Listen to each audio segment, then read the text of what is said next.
Alright, what's up? It's your boy Mr. D, re-recording a video for quotation integration that kind of puts everything in the same place. So this is going to look a little different than some of the other videos, but hey, it's 2021. Get a little modern. So first topic for quotation integration is where do the quotation marks get placed? So you can see here in subpoint A that this is a question which is determined by whether there is a parenthetical reference. So if there is a parenthetical reference that will follow a quotation, the period or punctuation goes outside of the parenthetical reference. So you can note here in the correct example, Phillips notes that Emerson has a, quote, strong sense of justice. Quotation marks finish the quotation, followed by a parenthetical reference, then the period here at the end. It would be incorrect to put the period inside the quotation marks because there's a parenthetical reference. Now, this can get confusing because a lot of times people have been told to put the period inside the quotation marks, but that is only the case if there's no parenthetical reference. So if you're not citing anything, if you were just writing a story and you were using quotation marks to indicate dialogue, it would be correct to say, Jean turned to Bobby and exclaimed that, quote, she was going to the mall with a period inside the quotation marks. And it would be wrong to put the period outside. The problem is that literary essays, like you'll be writing for English class, virtually always use parenthetical references. So really, this is the only thing you need to pay attention to. I can't imagine an instance where you're writing a paper and you use quotation marks without a parenthetical reference. So quotation mark placement, pretty simple. Topic number 2 is grammatical integration. So the definition of grammatical integration is just making sure your quotation flows smoothly with the lead-in. And the lead-in is whatever part of the sentence is not the quotation, right? It's giving context to the quotation. So here's an example. It would be correct to write something like Oliver struggles to decide whether he should, quote, submit to the whims of the oppressive system. Notice the punctuation as a comma after the parenthetical reference, emphasizing his inner conflict. So if I were to take away this quotation mark, and take away this parenthetical reference and take away this quotation mark, this sentence would flow naturally and smoothly as if I just wrote it. Whereas what is incorrect is an example like this, where if you take away the quotation marks, the sentence doesn't flow correctly, right? You would never have a sentence that says Oliver expresses his inner conflict. I'm conflicted about whether to submit to the whims of the oppressive system, right? That would sound incredibly awkward.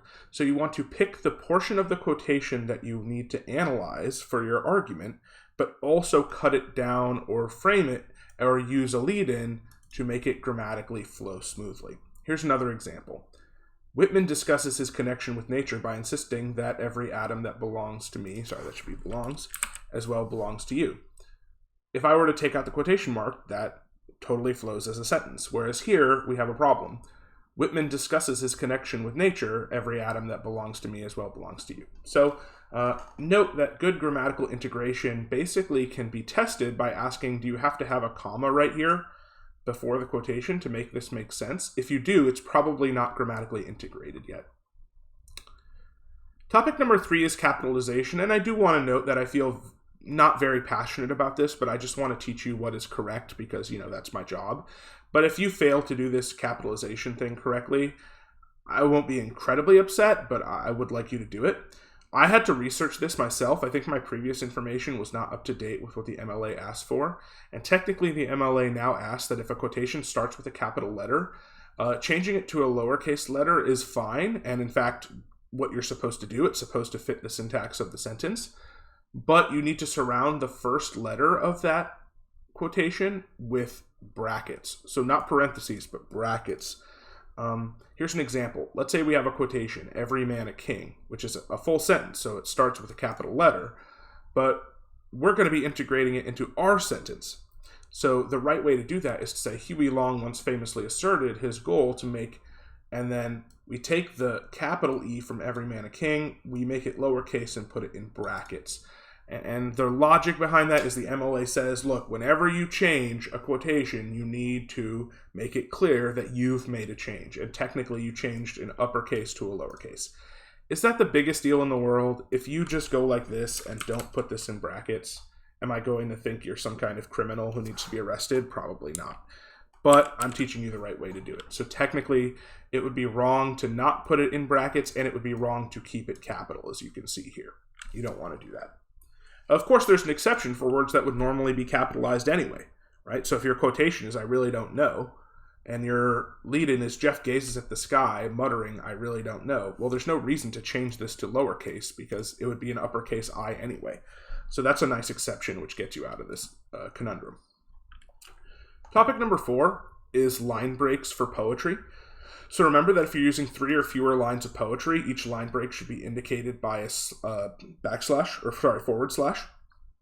And remember, if you're using 4 or more lines of poetry, you should be using block quotation, and there's a separate video for that. So here's an example. Let's say my quotation is 2 lines of poetry. "Shall I compare thee to a summer's day? Thou art more lovely and more temperate," from Shakespeare's Sonnet 18. The correct way to integrate this will be to say Shakespeare wonders, quote, "Shall I compare thee, / thou art more lovely." Sorry, I have left out part of the quotation. "To a summer's day, to a summer's day, to a summer's day." You get the point, though. At the end of line 1, I put a space / space. It would be incorrect to have it simply run without a / here, right? "Shall I compare thee to a summer's day? Thou art more lovely and more temperate." There needs to be something that indicates that there is a line break, and we use a space / space for that. Note that I didn't change the capitalization here, because changing capitalization is a bit more problematic for poetry, where normal grammatical rules are already suspended. So I think you probably could change the capitalization here, but certainly for poetry, I would care far less than for prose, because maintaining what the poet intended in terms of capitalization is often far more important than in prose. The last topic I have on here is avoiding ellipses. Some of my students come to me and say, "Hey, I have this big quotation I'd like to use. Can I use ellipses to cut it up?" Well, technically MLA allows ellipses, but I'm going to say that they're very bad practice. The reason is that using ellipses raises the question of whether you left something strategically out of the quotation. Now, I would never assume that any of you wonderful Bellarmine students would ever do that, but it does force me to go back to the actual quotation and wonder, like, what did you leave out? Now, obviously, the fact that you're not using the whole quotation inherently leaves something out, but we're talking about, like, leaving out something within a quotation, which is, you're basically Frankensteining a new quotation when you use ellipses, whereas I'd rather you use what I call split integration, which is just treating the big quotation like 2 different quotations. At least then each of them is self-contained, right? So here's a big quotation from Moby Dick. Let's say you want to use this whole thing. It would be correct in my mind, or better, to use something like this. "Melville argues that most people, quote, must get just as nigh the water as they possibly can without falling in," quote, citation, "because the, quote, magnetic virtue of the compasses of those ships attract them thither."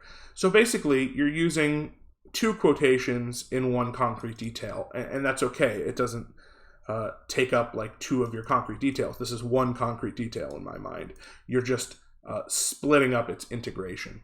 Whereas you could take those 2 pieces and you could put an ellipses in the middle, but I just think that that gets you in a little bit more trouble than just always making sure that if you're quoting anything, you're not taking out part of the quotation within what you're quoting. You're just quoting 2 different parts strategically. And it's a small distinction, but a distinction that I think is worth making. Okay, so that's the general topics within how to integrate your quotations correctly.